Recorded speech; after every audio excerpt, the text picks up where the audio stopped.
नमस्कार दोस्तों, मेरा नाम है रंजीत और स्वागत है आप सभी का आरकेजे सिविल पाठशाला यूट्यूब चैनल पर। दोस्तों, आज हम चर्चा करने वाले हैं ऑपरेशन सिंदूर के बारे में। वैसे तो देखा जाए ये आर्टिकल बहुत टाइम पहले ही आ जाना चाहिए था, लेकिन हम ऑपरेशन सिंदूर के ऊपर वीडियो नहीं बना पाए थे। दूसरी बात यह है, युद्ध चल रहा था और जब युद्ध समाप्ति की कगार पर है तभी जाकर के इसका कुछ निष्कर्ष निकाला जा सकता है। चलते हुए युद्ध में कोई भी चीज़ नहीं बोली जा सकती। शायद यही बात है जिसके चलते चलते अभी तक देखा जाए ऑपरेशन सिंदूर के ऊपर कोई भी बड़ा एडिटोरियल द हिंदू न्यूज़पेपर में नहीं छपा था। आज इसमें पब्लिश हुआ है और इस आर्टिकल से बहुत सारी सीख हमको मिलती है। यहाँ से हम समझ पाएंगे कि भारत किस प्रकार से नई नई स्ट्रेटजी अपना रहा है, कैसे करके आज के टाइम पीरियड में युद्ध का जो तरीका है, युद्ध में लड़ाई लड़ने का जो तरीका है, रिस्पॉन्स करने का तरीका है, वो बदल चुका है। कौन कौन सी ऐसी मेजर सीख यहाँ पर हमको देखने को मिलेंगी, इसके ऊपर ये आर्टिकल बेस्ड है। 250 शब्दों में जो हमको आंसर राइटिंग करना है उसकी लाइनें कुछ इस प्रकार से होने वाली हैं। The most important lesson from operation Sindoor और Bharat Pakistan war is that contemporary warfare is now multi dimensional. आज के समय में जो युद्ध लड़े जा रहे हैं वो एक सिंगल आयामी नहीं है, बल्कि बहुआयामी मल्टी डायमेंशनल हो गए हैं। मल्टी डायमेंशनल का मतलब ये है, पहले जो युद्ध लड़े जाते थे, इतिहास में हम इतने सारे युद्ध देखे हैं, वो खाली जगह को हथियाने के लिए लड़े जाते थे, अपना एक्सपांसन करने के लिए लड़े जाते थे। लेकिन आज के समय में जो युद्ध लड़े जा रहे हैं उसके बहुत सारे एंगल हैं, बहुत सारी चीज़ों को हम अचीव करना चाहते हैं, जिसके चलते चलते ये युद्ध लड़े जा रहे हैं। अभी हाल ही में इंडिया पाकिस्तान स्टैंड ऑफ हुआ है। ये बताता है मॉडर्न वारफेयर का डेवलपमेंट हो रहा है, एवोल्यूशन हो रहा है। बहुत सारे बदलाव हम देख रहे हैं आज के टाइम के जो युद्ध लड़े जा रहे हैं उसमें। ये इंडिया के मिलिट्री इंगेजमेंट में एक ऐसे ट्रांसफॉर्मेशन को बता रहा है जो कि हमारी पुरानी सोच से आगे बढ़ गया है। आज के टाइम में युद्ध केवल साउथ एशिया तक सीमित नहीं रह गया है। ऑपरेशन सिंदूर अब सिर्फ दो देशों के बीच एक बायलैटरल डिस्प्यूट नहीं माना जा सकता है, बल्कि ये एक ग्लोबल एग्जाम्पल बन गया है कि आज के टाइम में युद्ध कैसे करके लड़े जा रहे हैं। इसमें ये चीज़ क्लियर हो गई है कि टेक्नोलॉजिकल इनोवेशन, सबसे पहली चीज़ जो हमको देखने को मिली है वो है टेक्नोलॉजिकल इनोवेशन। सेकेंड नंबर में आ जाता है स्ट्रेटजिक कैलकुलस, मतलब रणनीतिक गणना। फिर आ जाता है इंफॉर्मेशन मैनिपुलेशन। ये तीनों चीज़ ने किस प्रकार से मिलिट्री कन्फ्रंटेशन की प्रकृति को पूरी तरह से बदल दिया है। आज के समय में हम देख रहे हैं कि सैनिक डायरेक्ट टू डायरेक्ट लड़ाई नहीं कर रहे हैं। आज के टाइम में लड़ाई हो रही है ड्रोन से, मिसाइल के माध्यम से। अब चूंकि भारत में भी हमला किया गया पाकिस्तान की तरफ से ड्रोन्स के माध्यम से, लेकिन भारत ने उसको कहना चाहिए रोक लिया पूरी तरह से। बहुत कम मात्रा में इंडिया को नुकसान हो पाया है, ये बताता है हमारी मिलिट्री कैपेबिलिटीज़ को। जबकि पाकिस्तान में हम कितनी जगह पर मिलिट्री स्ट्राइक किए हैं, पाकिस्तान उसको रोक नहीं पाया था। मतलब हमने हमारा जो एयर डिफेंस सिस्टम है ना, उसको बहुत ज़्यादा मजबूत कर लिए हैं। कुछ तो हमने इंडिजीनियस तरीके से विकसित किए हैं, कुछ तो हमने बाहरी देशों से ख़रीदे हैं हमारे एयर डिफेंस सिस्टम को। अब यहाँ से एक चीज़ ये भी हो सकती है कि पाकिस्तान आने वाले टाइम पीरियड में, कुछ दिनों में, कुछ सालों में ये चीज़ कैपेबिलिटीज़ डेवलप कर सकता है। तो इससे भी हमें आगे सोचने की अब ज़रूरत है। हमें आने वाले टाइम पीरियड में अपनी स्ट्रेटजी को और भी ज़्यादा बदलना पड़ेगा। सूचना के हेर फेर के मामले में कभी भी कोई भी कंट्रीज़ अपना नुकसान बिल्कुल नहीं बताती है कि हमारे इतने सैनिक मारे गए हैं, हम हमेशा आगे ही रहे हैं युद्ध में। कोई भी देश यही बताता, ताकि इंटरनेशनल मोर्चे पर, इसके साथ ही साथ वहाँ उस देश की खुद की जनता के बीच में गलत संदेश ना जाए और ऐसा ना हो कि अगली बार में चुनाव वो प्रधानमंत्री हार जाए, इसलिए इन्फॉर्मेशन मैनिपुलेशन किया जाता है। आगे बात करी जाती है कि इस युद्ध की सबसे ज़्यादा मोस्ट रिवोल्यूशनरी फ्यूचर है वो है ड्रोन का वारफेयर। ठीक है, जैसे कि आप देखेंगे भारत सरकार की तरफ से, भारत की मिलिट्री की तरफ से जब पाकिस्तान की तरफ से ड्रोन आए थे नाइट में तो किस प्रकार से उनको तबाह कर दिया जाता है। अनमैन्ड एरियल व्हीकल्स का यूज़ ट्रेडिशनल स्ट्रेटजीज से पहले जो हुआ करती थी उसमें चेंजेस आ गया है। हम इंसानों को डायरेक्ट युद्ध में नहीं झोंक रहे हैं। जैसे कि प्राइम मिनिस्टर नरेंद्र मोदी ने अपनी हालिया भाषण में जोर देकर के बोला था कि जो पारंपरिक एयर कॉम्बैट में महंगे और ह्यूमन ऑपरेटेड फाइटर जेट होते थे पुराने के टाइम में, लेकिन आज का टाइम आ गया है ड्रोन वारफेयर एसिमेट्रिक टेक्नोलॉजी का।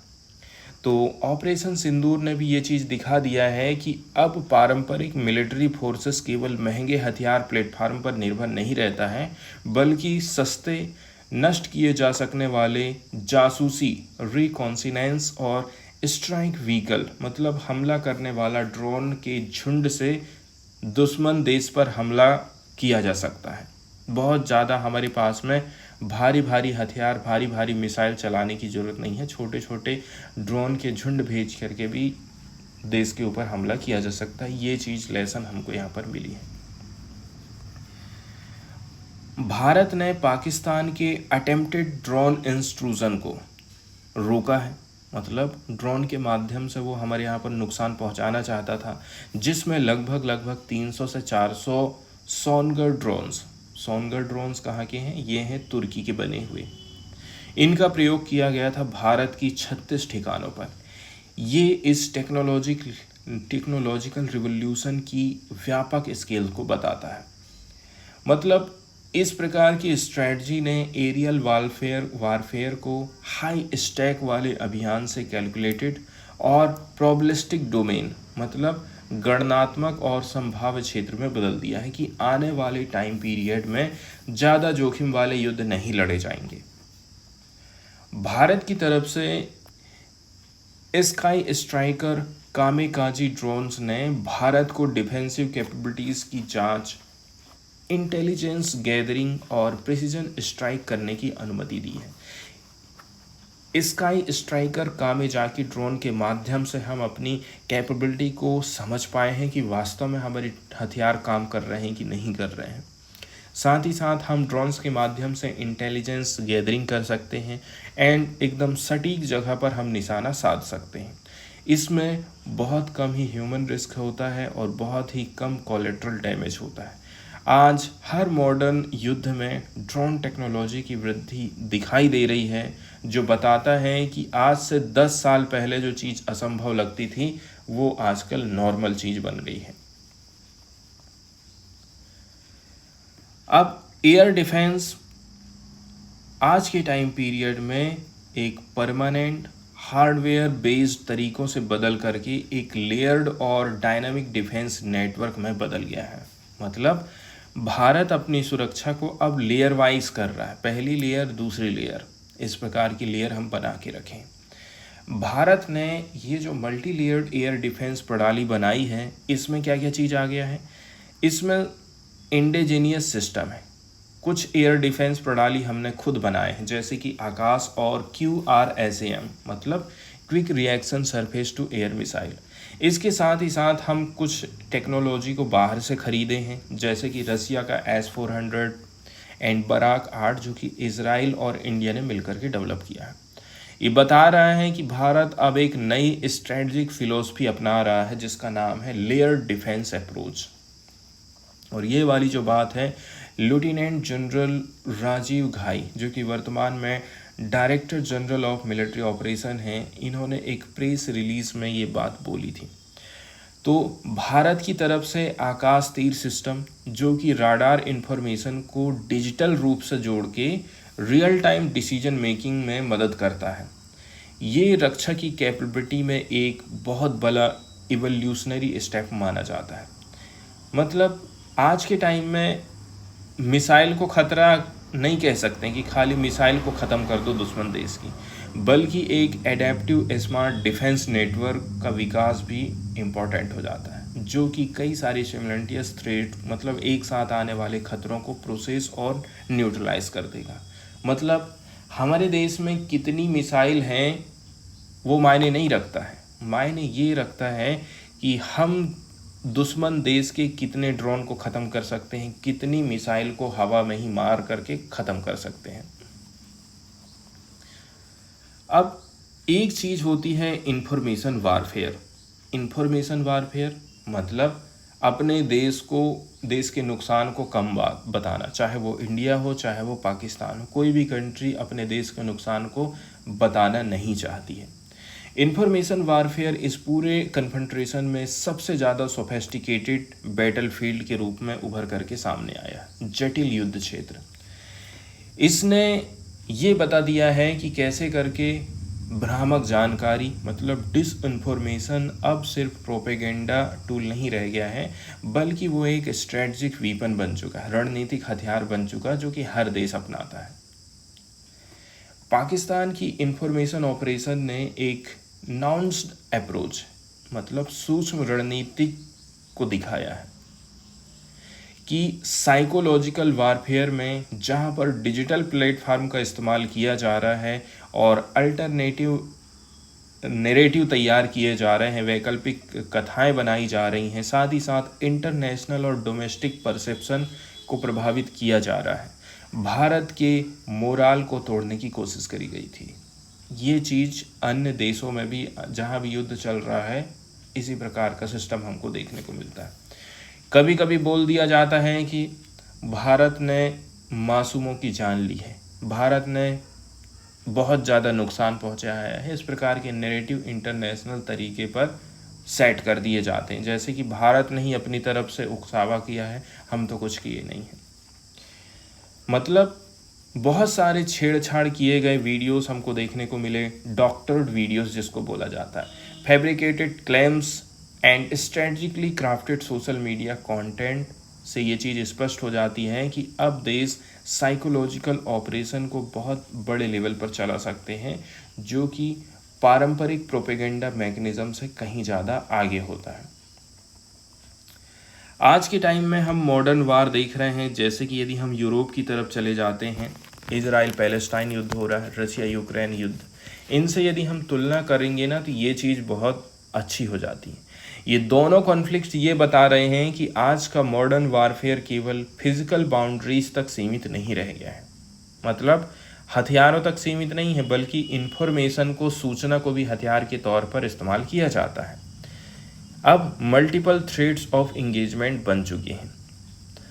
अब ये क्षमता कि कोई देश नैरेटिव को कंट्रोल कर सके, इंटरनेशनल अटेंशन को अपनी तरफ खींचा जाता है और एक स्ट्रेटजिक एम्बिग्विटी पैदा कर सके, ये सभी पारंपरिक मिलिट्री कैपेबिलिटीज़ के जितने ही महत्वपूर्ण हैं। इसलिए बहुत सारे देश जो है बीच में कूदने को लिए तैयार हो जाते हैं कि रुको, युद्ध बंद करो, हमारे बीच में दोनों लोग हाथ मिलाओ। अमेरिका जैसे देश बोल रहे हैं कि हमने तो परमाणु युद्ध रुकवा दिया, नहीं तो ये दोनों देश बचने वाले नहीं थे। हमने तो ट्रेड जो बंद हुआ था उसको चालू करने के लिए भी प्रयास किए हैं। मतलब इंटरनेशनल लेवल पर अमेरिका अपनी नेतागिरी को और भी ज़्यादा उभार करके यहाँ पर सामने लाता है। मतलब हम एक चीज़ ये कह सकते हैं कि ये एक मूलभूत बदलाव को बता रहा है। क्या बता रहा है? फंडामेंटल शिफ्ट को बता रहा है, जहाँ पर सीधे सीधे मिलिट्री पर्सन हमला नहीं कर रहा है। अब आज के टाइम में और भी ज़्यादा संघर्ष जटिल और सूक्ष्म हो चुका है, जहाँ पर परसेप्शन मैनेजमेंट मतलब विचारधारा को नियंत्रित किया जा रहा है, मिलिट्री एक्शन के बराबर ही निर्णायक साबित हो जाता है। ये भी एक रीज़न है शायद जिसके चलते चलते युद्ध हाल फिलहाल के लिए रोक दिया गया भारत पाकिस्तान के बीच में। अब टेक्नोलॉजिकल इंडिपेंडेंस की भी हम बात करते हैं। अब एक इम्पेरेटिव स्ट्रेटजिक नेसेसिटी बन चुकी है। मतलब ये है कि भारत चाहता है कि हमारे पास में ज़्यादा से ज़्यादा हथियार हों, ज़्यादा से ज़्यादा इंडिजीनियस हथियार हमारे पास में होने चाहिए। भारत के द्वारा इंडिजीनियस प्लेटफॉर्म जैसे कि आकाश मिसाइल सिस्टम बनाया गया और प्रोजेक्ट कुश, ये भी एक मिसाइल प्रोजेक्ट है जिस पर हम काम कर रहे हैं। ये बताता है कि भारत की स्ट्रेटजी नहीं है ये केवल, बल्कि ग्लोबल लेवल पर चल रही एक वर्ल्ड वाइड ट्रेंड को बताता है। मतलब सब देश टेक्नोलॉजिकल इंडिपेंडेंस की ओर अग्रसर हो रहे हैं। भारत तो फिर भी उतना ज़्यादा मिलिट्री में खर्चा नहीं कर पा रहा है, लेकिन यदि आप चाइना जैसी कंट्रीज़ की बात करें जो कि कई कई गुना अपने बजट को मिलिट्री में बढ़ाते जा रहा है, तो ये मिलिट्री प्रोवेस मतलब सैनिक शक्ति का मामला नहीं होता है, बल्कि एक ऑल इनकम्पासिंग स्ट्रेटजी, मतलब एक सब कुछ समावेश करने वाली रणनीति का ही एक हिस्सा माना जाता है। इसके अंतर्गत हम क्या क्या कर रहे हैं? हम विदेशी निर्भरता को कम कर रहे हैं। हमें अमेरिका से, रसिया से, इजराइल से अब सामान खरीदने की ज़रूरत नहीं है। इकोनॉमिक अपॉर्चुनिटीज़ पैदा कर रहे हैं हम मिलिट्री के सेक्टर में, ताकि एम्प्लॉयमेंट भी मिल सके। डिफेंस प्रोडक्ट एक्सपोर्ट के माध्यम से आर्थिक अवसर पैदा होंगे। मतलब अब हम चाहते हैं हमारे देश में ही हथियार बनाए जाएं और अब हम हमारे हथियारों को विदेशों में एक्सपोर्ट करेंगे। इसके अलावा इंटरनेशनल लेवल पर टेक्नोलॉजिकल क्रेडिबिलिटी को हम मजबूत करना चाहते हैं। वहीं यदि हम बात कर लें भारत की स्ट्रेटजिक डिटरेंस अप्रोच, इसमें एक क्वालिटेटिव ट्रांसफॉर्मेशन आया है। रणनीतिक प्रतिरोध की नीति, स्ट्रेटजिक डिटरेंस अप्रोच, इसमें क्या चेंज देखे हैं?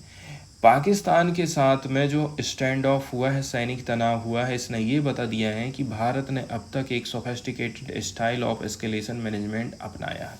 मतलब इसमें हमने हमारी कैपेबिलिटी भी दिखा दिया कि हमारे हथियार कितने मजबूत हैं, लेकिन फुल स्केल वार की हमें ज़रूरत नहीं पड़ी थी। ये एक ऐसा कैलिब्रेटेड रिस्पॉन्स मॉडल है जिसने भारत को अपनी मिलिट्री इंटेंट को क्लियर रूप से प्रकट करने की अनुमति दी है। साथ ही साथ डिप्लोमेटिक फ्लेक्सिबिलिटी भी लेकर के हम चलते हैं। मतलब कम्युनिकेशन के लिए भी हम जगह बचा करके चलते हैं कि भाई ऐसा नहीं कि युद्ध में ही सब कुछ बर्बाद हो जाए। ये एक नॉन्स्ड डिपार्चर, मतलब सूक्ष्म लेकिन महत्वपूर्ण बदलाव है। पारंपरिक बाइनरी मिलिट्री एंगेजमेंट मॉडल से हम शिफ्ट करे हैं, जिनमें संघर्ष को या तो टोटल वार या फिर टोटल पीस के रूप में पहले देखा जाता था। लेकिन आज के टाइम में हम तीन चीज़ देख रहे हैं। अपनी क्षमता भी दिखा दिए, हम पूर्ण वार से भी हट गए, और तीसरे नंबर में हम बातचीत का रास्ता भी रखे हैं। इस प्रकार से मल्टी डायमेंशनल आज के टाइम में युद्ध हो चुका है। भारत का जो सैनिक सिद्धांत है, इसमें एक और परिवर्तन दिखाई दिया है, विजिबल शिफ्ट, जो बताता है कि भारत अब अपनी पारंपरिक डिफेंसिव पोस्चर स्थिति से हटकर के एक ज़्यादा सक्रिय, प्रोएक्टिव और डिसीजन ओरिएंटेड स्ट्रेटजिक अप्रोच अपना रहा है। जैसे कि एक बार हम लोग घोषणा किए थे कि इस चीज़ को लेकर के, न्यूक्लियर डॉक्ट्राइन, परमाणु नीति को लेकर के, कि शुरू में हम परमाणु हमला नहीं करेंगे, ठीक है। इसके बाद शायद ये सबसे ज़्यादा स्पष्ट और स्ट्रेटजिक शिफ्ट हमको देखने को मिला है, जो कि प्राइम मिनिस्टर नरेंद्र मोदी के 12 मई के एड्रेस से हमें पता चलता है। मतलब भारत ने जो डॉक्ट्रिनल शिफ्ट किया है, इसके कुछ क्रिटिकल एलिमेंट निम्न प्रकार से हैं। जैसे कि पहले नंबर की बात यह है, तेज़ी से प्रतिक्रिया देने की क्षमता, कैपेसिटी टू रिस्पॉन्ड क्विकली। कहीं पर भी कोई भी उकसावा यदि हमको दिखाई देगा, तो यहाँ पर हम एक्यूरेटली मेजर्ड फोर्स से जवाब देंगे, सटीक और नियंत्रित बल के माध्यम से। सेकेंड नंबर की बात बोली जाती है कि एक कम्प्रहेंसिव और layer defence and offence capabilities. जैसे कि हम शुरू में ही बात किए हैं, कुछ तो हम खुद में बना रहे हैं, कुछ तो हम खरीद रहे हैं। इस प्रकार से हम हमारे हथियारों की एक लेयर बना ले रहे हैं। इंडिजीनियस टेक्नोलॉजी भी है and cutting edge important system भी है, जो कि हम बाहर से खरीद रहे हैं। तीसरे नंबर की बात यह है, एक एडवांस एस्केलेशन कंट्रोल पोस्चर को हम तैयार कर रहे हैं, जिससे कि precision projection of military power संभव हो सके बिना ऑल आउट वार को आमंत्रित किए। मतलब हमें जहाँ पर जिसको टारगेट करना है हम उसी के ऊपर हथियार अपने फेंकेंगे। इससे डायरेक्ट लेवल पर, पूरे फुल लेवल पर वार करने की हमें ज़रूरत नहीं है। जैसे कि हमने सिलेक्टेड जगह पर एयर स्ट्राइक किया था, 29 या 28 ठिकानों के ऊपर हमने कहना चाहिए मिसाइल दागे थे। ये चीज़ हमारी आज के टाइम के युद्ध की स्ट्रेटजी में हमको दिखाई देती है। गौर करने वाली बात यह है कि भारत की आर्म्ड फोर्स में जॉइंट ऑपरेशन को लेकर के एक बड़ा ट्रांसफॉर्मेशन हुआ है। पहले एक एक सेना को एक एक व्यक्ति हैंडल कर रहा है, आज के टाइम में सबका एक मुखिया बना दिए हैं। वो सबके साथ में बातचीत करेगा और सभी सेनाओं को हैंडल करने का काम करेगा।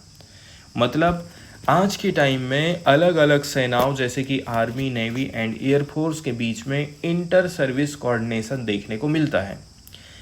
ये अपने आप में अनप्रेसिडेंट लेवल माना जाता है, अभूतपूर्व लेवल है, जो कि पारंपरिक ऑर्गेनाइजेशनल सिलोस को तोड़ देता है। मतलब संस्थागत पहले अलगाव रहता था, उस चीज़ को हम ख़त्म कर दिए हैं।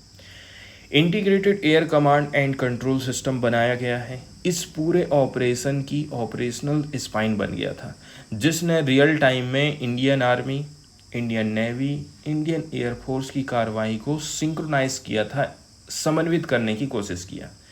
ये जो पहले केवल थ्योरेटिकल कॉन्सेप्ट हुआ करता था, पहले हम थ्योरेटिकल चीज़ में सोचते थे नहीं यार ऐसा होना चाहिए, इस युद्ध ने बता दिया है कि नहीं, ये चीज़ अब हम प्रैक्टिकली भी कर पा रहे हैं।